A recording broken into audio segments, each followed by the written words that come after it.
Before we begin, a few important words. This recording is intended for relaxation, personal development, and general well-being.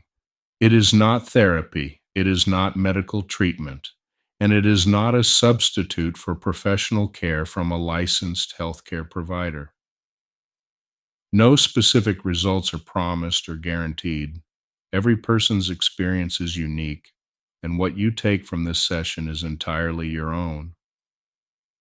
If you are dealing with a medical condition, a mental health concern, or are currently receiving treatment of any kind, please continue to work with your healthcare provider. This recording is meant to complement your well-being, never to replace professional guidance.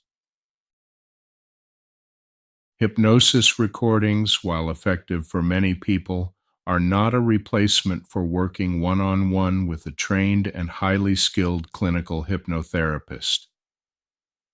If you are dealing with a specific issue and would like personalized help, I invite you to visit phobiafree.life and schedule a free consultation with a certified clinical hypnotherapist. Before we begin, this recording contains hypnosis. Please do not listen to this while driving, operating machinery, or doing anything that requires your full attention. Find a quiet, comfortable place where you can simply relax, undisturbed, for the duration of this session. If at any time you need to be fully alert, you can simply open your eyes, take a deep breath, and return to full waking awareness immediately. Find yourself in a comfortable position now. And you don't need to do anything in particular, just allow your body to settle the way it naturally wants to when given permission to simply be still.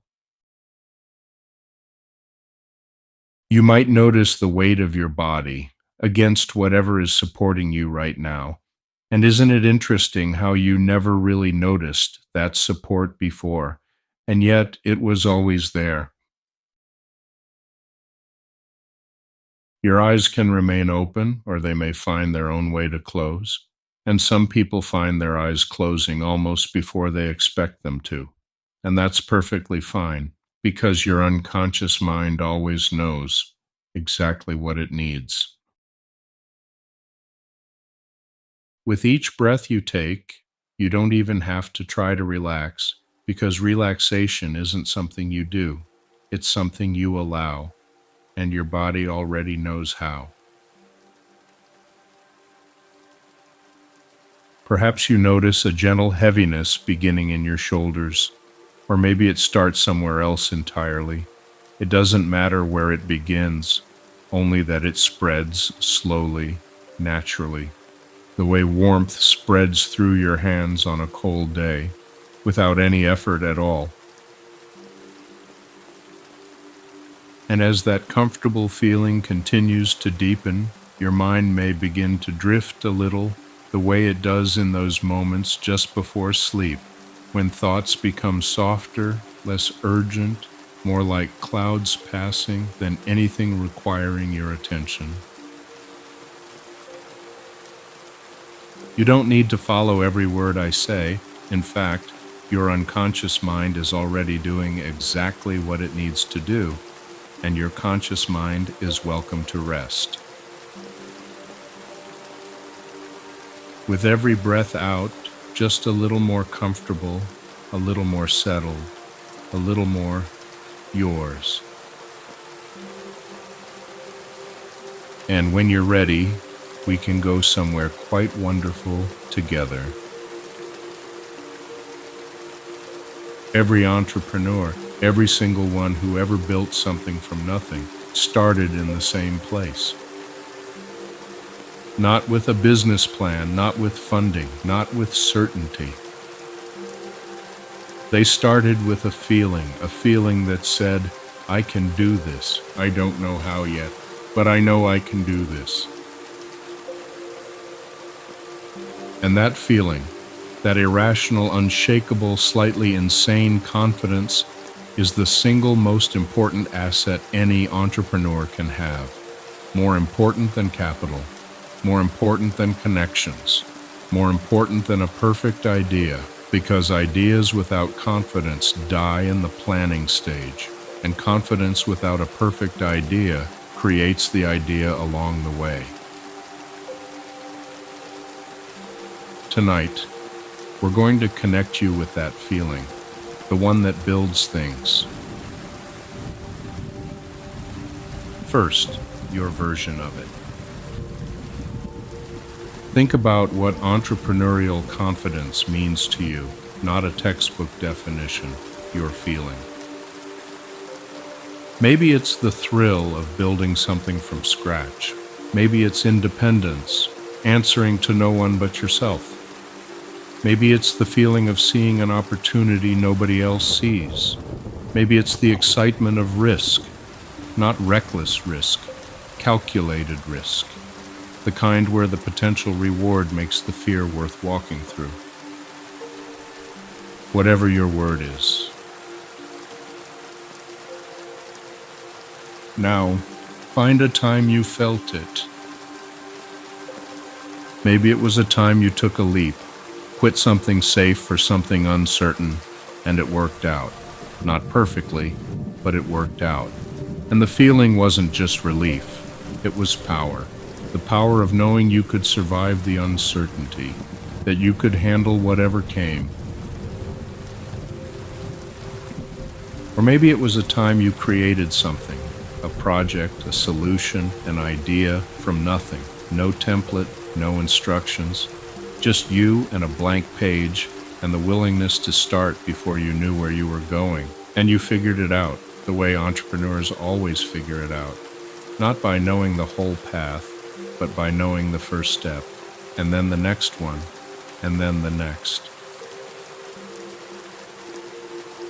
Or maybe it was a moment when you saw what others couldn't see, an opportunity, a gap, a need that nobody was filling.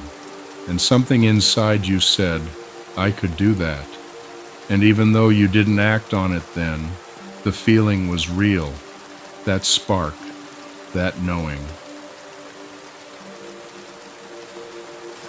Or maybe it was being a kid, not building a fort, a lemonade stand, a club, a world, and the feeling of being the one who makes things happen, the builder, the creator, the one who looks at nothing and sees something.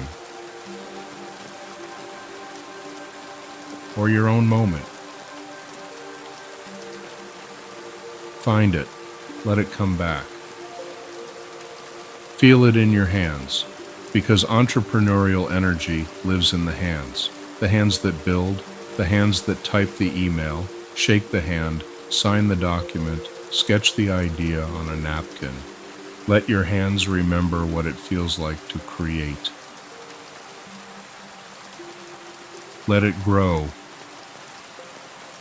Let it fill you with that particular brand of confidence that doesn't need permission, that doesn't wait to be told it's okay, that says, I'm doing this, not because I'm sure it'll work, because I'm sure I'll figure it out either way. Good. Now, let me tell you about the real difference between entrepreneurs and everyone else. It's not risk tolerance, although entrepreneurs tolerate more risk. It's not vision, although entrepreneurs often see further. It's the relationship with failure. Most people avoid failure. They plan around it. They build their lives to minimize the chance of it. And in doing so, they minimize the chance of everything else too. Entrepreneurs have a different relationship with failure. They don't love it, nobody loves it, but they know something about it that most people don't. Failure is data. Every failure tells you something. It tells you what doesn't work, which narrows the field to what does. Edison didn't fail 10,000 times. He found 10,000 ways that didn't work, and each one brought him closer to the one that did. And when you have that relationship with failure, when failure becomes feedback instead of catastrophe, something extraordinary happens. Fear loses its grip. Not completely, you still feel it, but it no longer stops you, because the worst case scenario is no longer, I failed. The worst case scenario is, I learned something valuable and I'll try again with better data.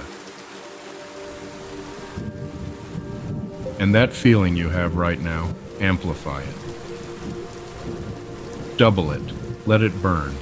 Not with anxiety, with fire. The kind of fire that builders have.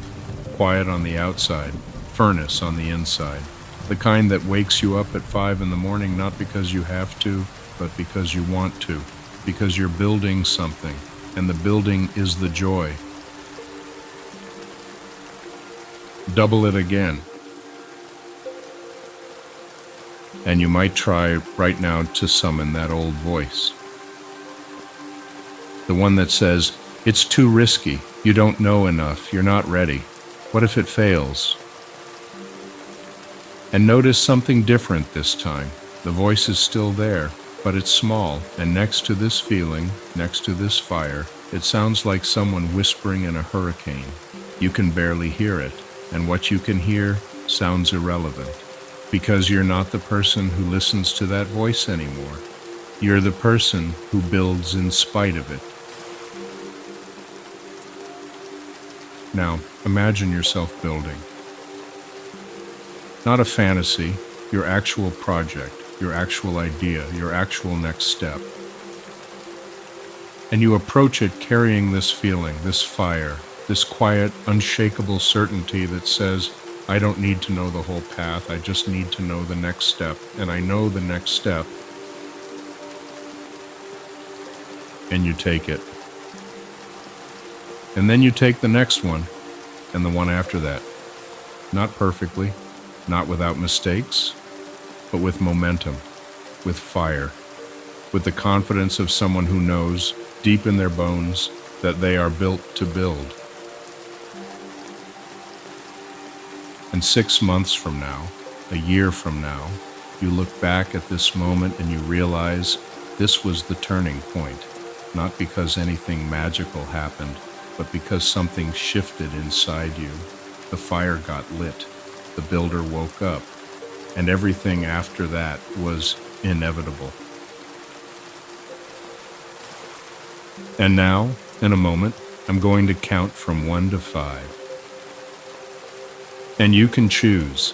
Open your eyes, on fire, ready to build, ready to take the next step, or drift into sleep, your unconscious mind working through the night, solving problems, generating ideas, preparing you for the building that starts tomorrow.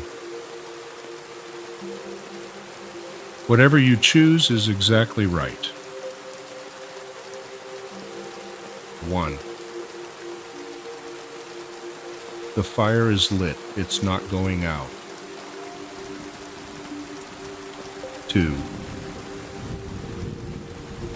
Your hands remember, they're ready to build. 3. Coming up or going deeper, the confidence stays, the fire stays. 4. Almost there, builder, creator, entrepreneur. 5. Eyes opening, fire burning, next step clear, ready to build, or eyes staying closed, the unconscious working, blueprints being drawn while you rest. Whichever you chose, the builder is awake, and the building has already begun.